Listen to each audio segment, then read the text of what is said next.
Boa tarde a todos, que a paz do Mestre Jesus esteja entre todos nós. Dando prosseguimento à leitura de O Livro dos Médiuns, estamos no capítulo 24, Identidade dos Espíritos, e hoje faremos a leitura do item número 257. Diz Kardec: a identidade é muito mais fácil de constatar quando se trata de espíritos contemporâneos, cujos hábitos e caráter são conhecidos, porque são precisamente esses hábitos de que ainda não tiveram tempo de se livrar que nos permitem reconhecê-los. E digamos logo que são eles um dos sinais mais certos de identidade. Então, esses espíritos contemporâneos são aqueles que viveram encarnados numa época, num tempo não muito distante do nosso. No caso de escritores, poetas, cientistas contemporâneos, se possui um vasto material que pode ser usado para comparação de estilo. Por isso, sua identidade torna-se mais fácil de constatar. No Brasil, várias foram as investigações feitas em cima de obras e mensagens psicografadas. Uma delas, realizada por uma pessoa cujo nome é Cíntia Alves da Silva, em 2013, deu origem à sua tese de mestrado em Linguística pela Unesp, com um aprofundado exame das chamadas cartas consoladoras ou familiares de Chico Xavier. Na grande maioria, eram cartas de familiares de recém-falecidos, destinadas a levar consolo aos pais, maridos e esposas abalados com a perda de seus entes queridos. Na sua tese, a Cíntia analisou por cerca de 2 anos as cartas de Augusto César Neto, que faleceu em 1968, Jair Presente, falecido em 74, e Laurinho Basile, falecido em dezembro de 76. Outro estudo, esse feito em 2017, um pouco mais recente, onde críticos literários e pesquisadores de linguística de universidades como a Unicamp, já com auxílio de computadores modernos, eles aplicaram modelos matemáticos para comparar o estilo da poesia de vários autores quando vivos com as poesias psicografadas por Chico em seu livro Parnaso de Além Túmulo, cuja primeira edição foi publicada em 1932 pela FEB, e que em 1955 teve sua edição definitiva com uma coletânea de 56 autores e pouco mais de 250 poemas.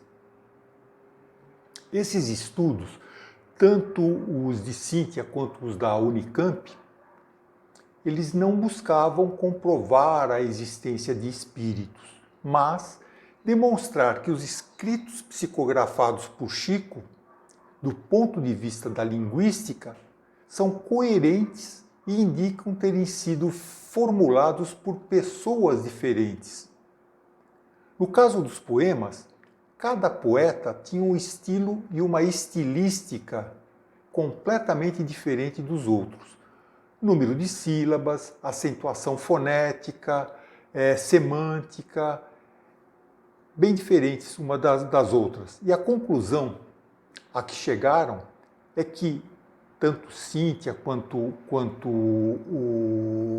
a Unicamp, é que mesmo um grande gênio seria impossível fraudar tão perfeitamente esses estilos. Dando prosseguimento à leitura. O espírito pode, sem dúvida, dar suas provas através das perguntas que lhe fazem, mas isso quando lhe convém. Em geral, o pedido nesse sentido o magoa, pelo que devemos evitar fazê-lo. Deixando o corpo, o espírito não se despoja não se despoja da sua suscetibilidade, ou seja, da sua fraqueza, dos seus milindres. Né? Toda pergunta para pô-lo à prova o aborrece. Há perguntas que ninguém lhe faria em vida, com medo de faltar às conveniências. Por que tratá-lo com menos consideração após a morte? Se um homem se apresenta num salão declinando o seu nome, evitando revelar o seu nome, irá alguém lhe pedir documentos a queima-roupa sob o pretexto de que há impostores? Esse homem teria o direito de lembrar ao interrogante as regras de civilidade. É o que fazem os espíritos que não respondem ou que se retiram. Tomemos um exemplo para comparação. Suponhamos que o astrônomo Arago, quando vivo, se apresentasse numa casa em que não o conheciam e fosse recebido assim. Dizeis que sois Arago, mas como não vos conhecemos, desejamos que o proveis respondendo às nossas perguntas. Resolvei este problema de astronomia.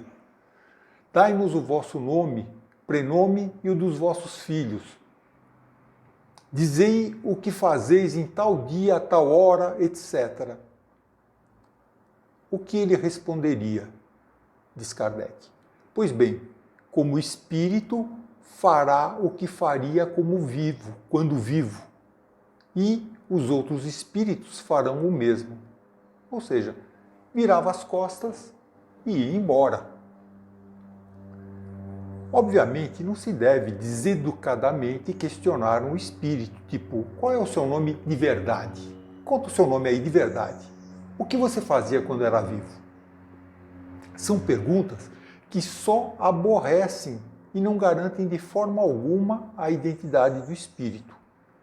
Alguns dos bons espíritos até nem gostam de ser lembrados, simplesmente pelo que faziam ou pelo título que ostentavam. E esse tipo de pergunta só estimula os espíritos mentirosos a inventarem qualquer coisa para se divertirem. As perguntas feitas com lógica, clareza e precisão, pegando o gancho no que o espírito está dizendo, procurando ordenar as ideias, além de não magoarem os bons espíritos, desmascara os maus, os mentirosos, mistificadores, os impostores, que para não cair em contradição, acabam indo embora.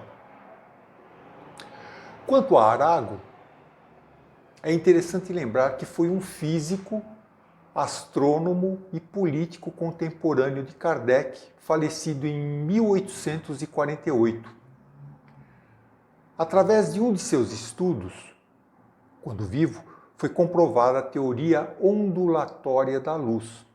Já como espírito, deixou importante mensagem para nós, que estamos vivenciando essa fase de transição da Terra, a caminho de ser um mundo de regeneração.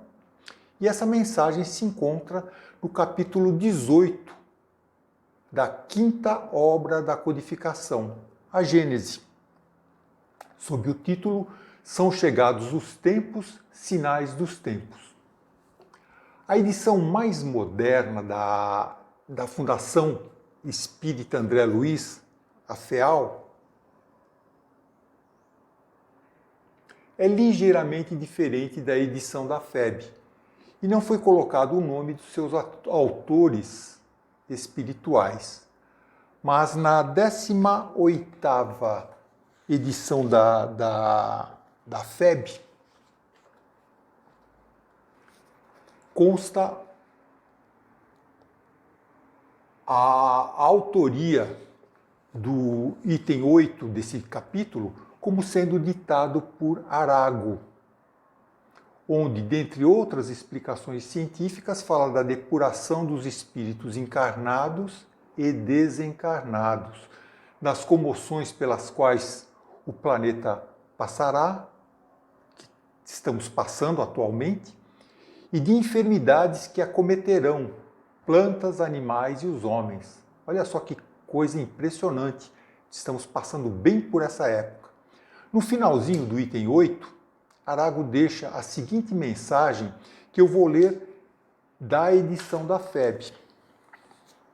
E ele diz o seguinte: quando se vos diz que a humanidade chegou a um período de transformação e que a Terra tem que se elevar na hierarquia dos mundos, nada de místico vejais nestas palavras.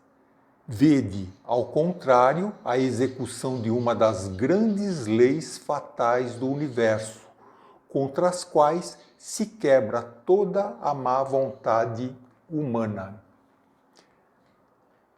É um artigo e um capítulo extremamente atual, não é mesmo? Compensa ler ou reler, não só o capítulo 18, mas toda essa importante obra de Kardec.